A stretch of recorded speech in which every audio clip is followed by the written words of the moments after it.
Ladies, gentlemen, and the lizard people running NASCAR, welcome to Civil War Part 2, Electric Boogaloo, brought to you by our friends at NASCAR and your local insane asylum. Yeah, that's right, NASCAR isn't just fucking up the calls on track right now, they have completely shredded the communal fabric of our nation. Fun! Let me explain. At the 2025 Echopark Automotive, my god, these names keep getting worse and worse, Grand Prix held at Circuit of the Americas, the invocation was given by conservative activist Riley Gaines. And of course she had to mention the cheese puff, and that sent Twitter down the rabbit hole to a nuclear exchange. Like clockwork, Twitter devolved into World War I-esque trench warfare. On one side, you had the liberals, who had their end of civilization meltdown, saying that this was the last straw and they were no longer going to watch NASCAR, as if they were watching NASCAR to begin with. And on the other end, you had a bunch of rednecks in a lifted pickup truck planning the invasion of Mexico while shotgunning Busch Light.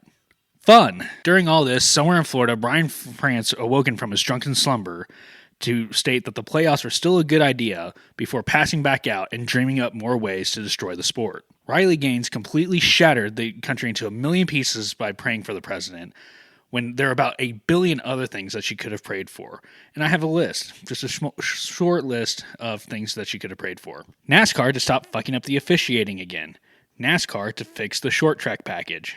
NASCAR to eliminate the playoffs in stages. For Goodyear to actually make a tire that will fall off during a run.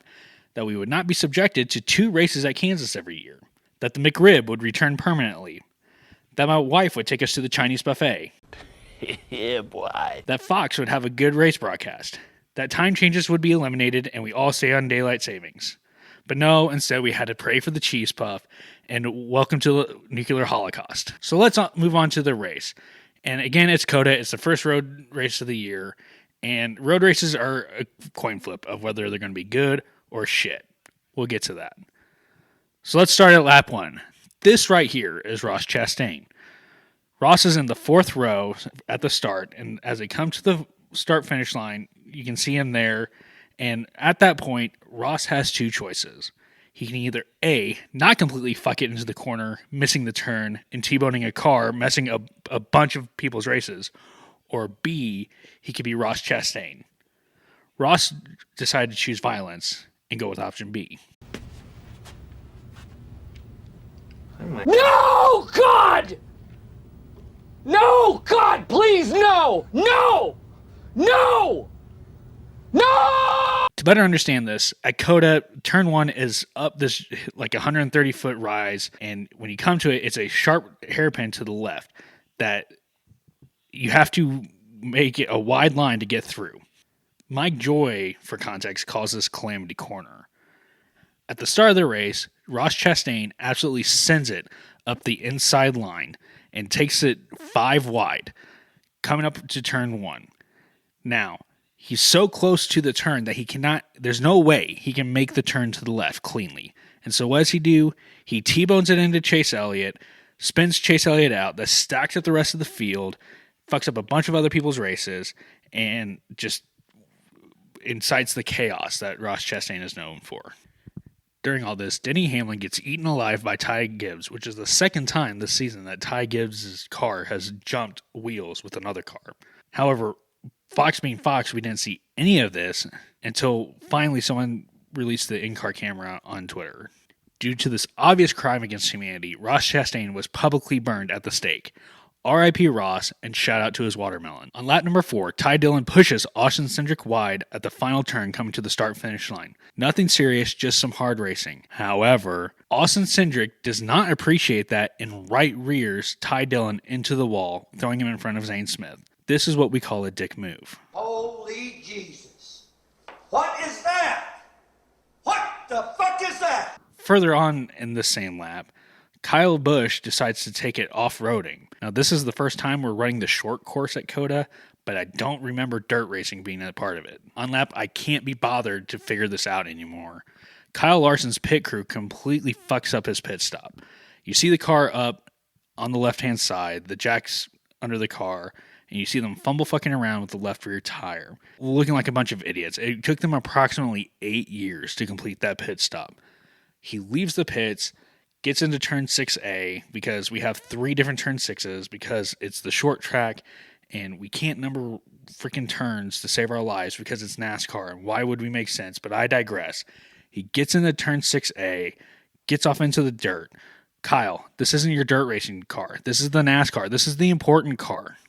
He gets off into the dirt, and as he's coming back on the track, his right front tire completely fucks off the hub and rolls down the track.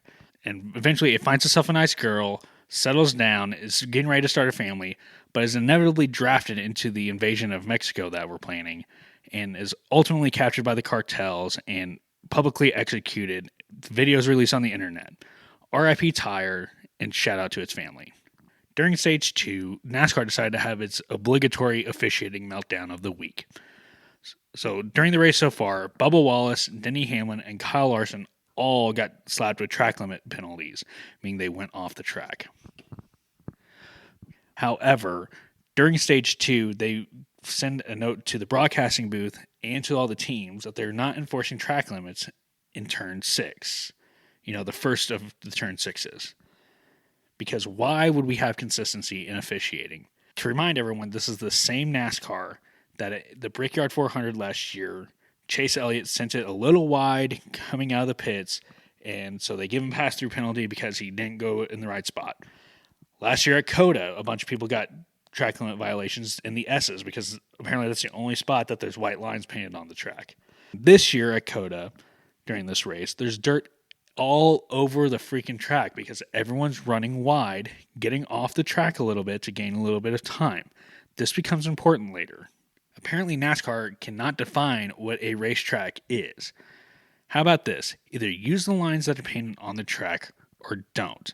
Either tell the drivers, hey, you cannot get all 4 tires outside this line, or just save the money and don't paint the lines. I swear they're so freaking dumb. On lap 51, Daniel Suárez, in a truly awe-inspiring display of what not to do, runs wide in turn 19, gets up on the curb, and spins it.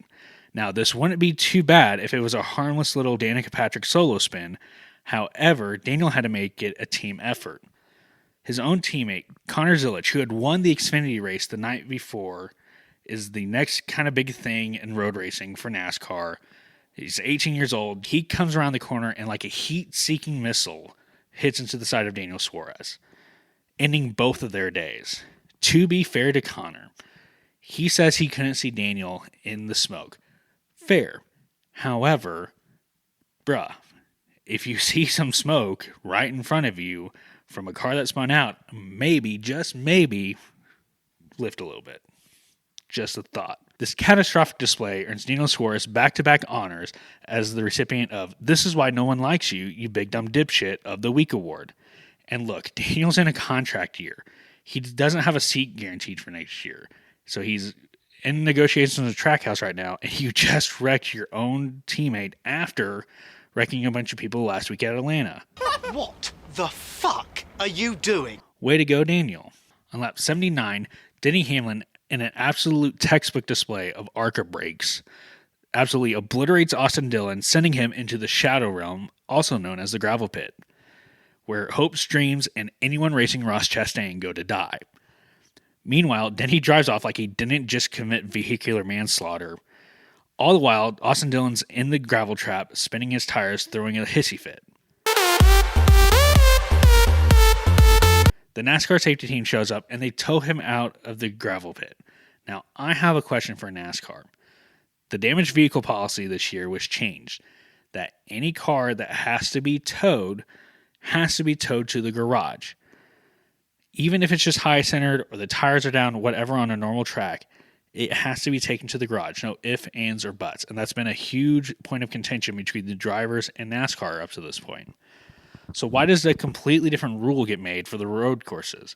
What's the criteria here? I swear NASCAR officiating is the decisions are made by Elton Sawyer up in the broadcast booth, spinning the little toddler toy where it's all the barnyard animals and it goes round and round and round, and eventually it lands on the cow and it says the cow goes moo. And then Elton Sawyer just does the dumbest shit possible. This is just another prime example of NASCAR's officiating being as inconsistent as My Will to Live. That's a joke. Mostly. Later on, Denny Hamlin had the audacity to claim that there was dirt on the track. Sure, Danny, we believe you. This obviously isn't payback for Richmond last year. The final 12 laps of the Echopark Automotive, my brain is literally having an aneurysm because of these dumb names, Grand Prix, were so good that they fundamentally altered my DNA. Kyle Busch is leading, and his tires are so ancient that they saw Moses come down off the mountain with the 10 Commandments. He's right in front of Christopher Bell, who has a little bit fresher tires. And that racing there was pure gold. And right behind them, you have William Byron and Tyler Reddick. All four of these drivers, you could have thrown a blanket over them and covered it. It was such good racing. Lap after lap, Kyle is holding off the field like an angry raccoon defending his trash can. However, reality sets in and his tires are completely cooked. Bell finally gets past him, followed by William Byron and Tyler Reddick. Even Chase Elliott at this point recovers, passes Kyle Busch, and gets fourth. I guess we need to resurrect Ross Chastain. Or not. As someone who has questioned NASCAR road racing in the past, this was like seeing the face of God. It completely changed my mind on it. If NASCAR could get its head out of its own ass and bottle this and synthesize it into a drug, I would shoot it directly into my veins. If it would also make me skinny, that'd be helpful too. And that's this week in NASCAR, folks, where the only thing more inconsistent than NASCAR's officiating is my sanity. Track limits, who knows? Penalties, flip a coin. Ross Chastain, brain dead moron.